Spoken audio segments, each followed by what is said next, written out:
Tanya nak ya. Jadi karena waktu itu Umi juga belum berpengalaman, anak pertama. Jadi nyusunya belum pinter. Jadi akhirnya kayaknya airnya tuh nggak keluar, air susu nggak keluar lancar. Nggak keluar tuh susunya. Air susu nggak keluar lancar. Jadi sampai 3 bulan kecil sampai gede masih kurus kering. sampai 3 bulan Ata tuh kurus kering. Terus Kurang akhirnya kalsium, apa tak? guys. Jadi untuk menyelesaikan masalahnya dia kan pinter. Jadi akhirnya dia isap jempol. Saya tuh dari kecil cerdas. Cerdas. Ada susu, Isap jempol. jempol saya isap. Isap jempol sampai umur 6 tahun dan itu berhentinya baru ketika abinya ngancem. Halo, assalamualaikum warahmatullahi wabarakatuh. Di pagi menjelang siang ini kembali admin menyapa emak-emak dan para fans Atta dan Aurel untuk bersama-sama belajar dari fakta dan berbagi fakta-fakta, terutama soal anak-anak online kita, yakni Atta dan Empok Nur.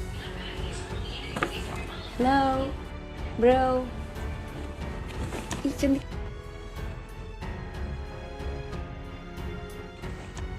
Tak lupa di Jumat berkah ini mudah-mudahan semuanya bahagia. Doa admin selalu mengalir untuk Anda semua, untuk semua manusia, terutama para fans Atta dan Empok Nur, dan juga terutama Atta, Aurel, Gen Halilintar, dan juga The Hermansyah Anam. Semoga selalu diliputi kebahagiaan dan kemudahan dalam setiap urusannya.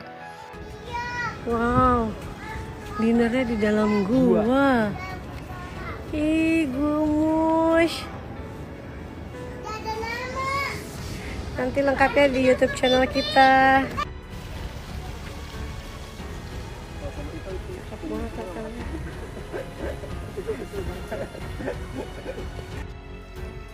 Kali ini admin akan membahas tipis-tipis soal bagaimana bahwa Aurel sudah dewasa, bahkan sudah mungkin seperti Atta Halilintar yang sudah tidak terpengaruh dengan konflik-konflik yang ada di luar, yang sengaja diciptakan oleh orang-orang yang tidak bertanggung jawab. Dan bahkan kali ini nampaknya Aurel juga berusaha memanfaatkan dan menunggangi haters-haters yang menyerang dia dan Atta untuk kepentingannya. Daripada kita sakit dengan meratapi apa yang dikatakan oleh haters dan baper-baper, maka lebih baik haters dimanfaatkan untuk kepentingan yang lebih baik dan lebih membangun diri kita. Begitulah kira-kira sudut pandang admin dalam memandang konflik-konflik yang terjadi di luar, yang saat ini nampaknya Aurel sudah tidak terpengaruh, tidak seperti dulu yang mudah baper dan mudah reaktif.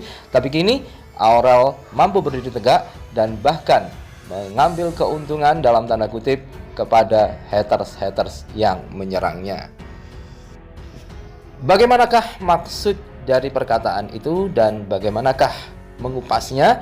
Maka terus stay tune di channel ini, like, subscribe, dan komentar Anda nanti ditunggu ya. Sekali lagi, ini hanya opini admin dan dari sudut pandang admin.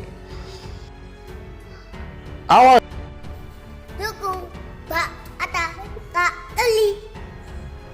Awalnya, admin sangat terkejut saat Empok Nur tiba-tiba berkomentar di salah satu akun Instagram haters yang masih baru dan masih sangat sedikit followersnya, yakni saat Aurel berkomentar masih di bawah 50 lah kira-kira, dan umurnya juga masih 4 hari. Tapi tiba-tiba Empok Nur membuat komentar iri bilang bos di akun Instagram tersebut.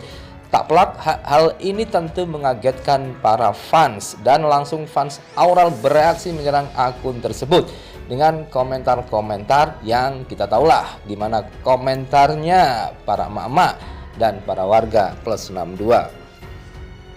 Namun kalau dari sisi admin sendiri sebenarnya ada yang aneh. Kenapa akun baru ini direaksi langsung dan dileksi sendiri oleh Empok Nur?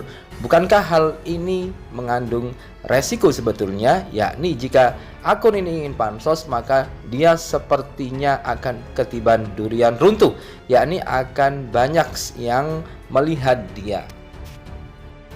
Namun kalau kita lihat dari sisi teori manajemen konflik, sebenarnya hal ini sangat menguntungkan juga untuk Atta dan Aurel serta timnya.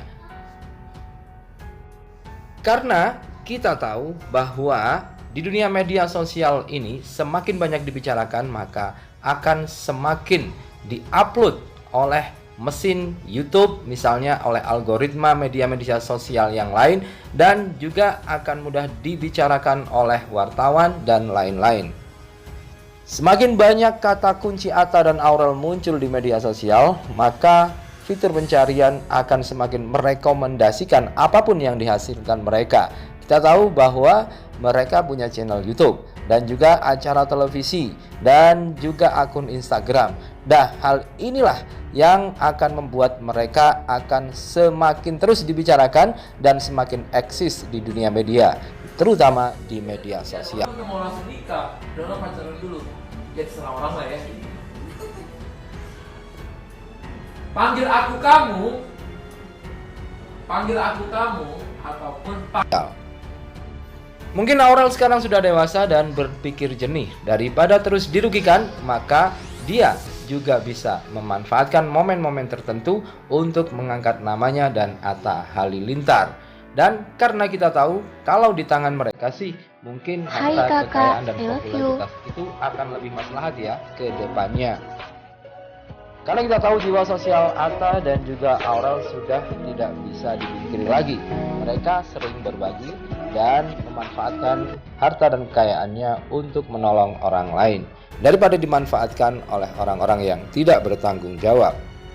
Karena kalau kita lihat tren dari channel YouTube Atta Halilintar sedikit mengalami penurunan viewernya pada minggu-minggu ini. Kebucinan-kebucinan antara Atta dan Aurel di Bali ternyata tidak bisa mendongkrak karena mungkin orang sudah mulai jenuh dan membuat konten yang itu-itu saja. Hal ini perlu penyegaran dengan manajemen konflik yang baru.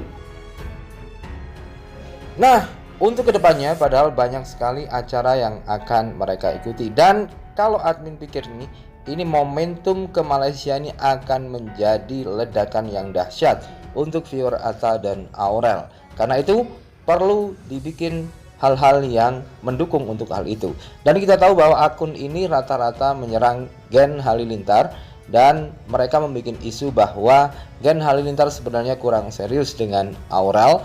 Bahkan saat di lockdown Malaysia seharusnya Gen Halilintar bisa pulang ke Indonesia. Begitulah opini yang dikembangkan oleh akun ini. Dan momen inilah yang nampaknya dimanfaatkan oleh Aurel karena sebentar lagi Aurel akan ke Malaysia. Aurel dan Atta sebenarnya ingin membuktikan bahwa hal itu isapan jempol belaka. Mereka baik-baik saja dan akan melakukan suatu hal besar di Malaysia. Kira-kira begitulah. Tapi entahlah apa yang akan terjadi nanti, itu hanya prediksi. Tetapi yang paling penting adalah untuk haters itu pasti ada. Tetapi jangan ikut kita berpikiran negatif, karena kalau terjebak kepada pikiran-pikiran negatif, maka hidup kita akan selalu berada dalam lingkaran negatif. Pola hidup negatif, mindset negatif, yang rugi adalah kita sendiri. Pikiran adalah milik kita, maka kitalah yang sangat berhak untuk menggunakannya dengan positif atau negatif. Saat pikiran berpikir positif, maka pikiran itu akan menarik hal-hal yang positif di kehidupan dan realita kita ke depan. Apa yang kita tanam akan kita tuai. Menanam negatif akan muncul negatif, menanam positif akan memanen positif juga. Itulah hukum alam semesta. Jadi hati-hatilah dengan pikiran Anda.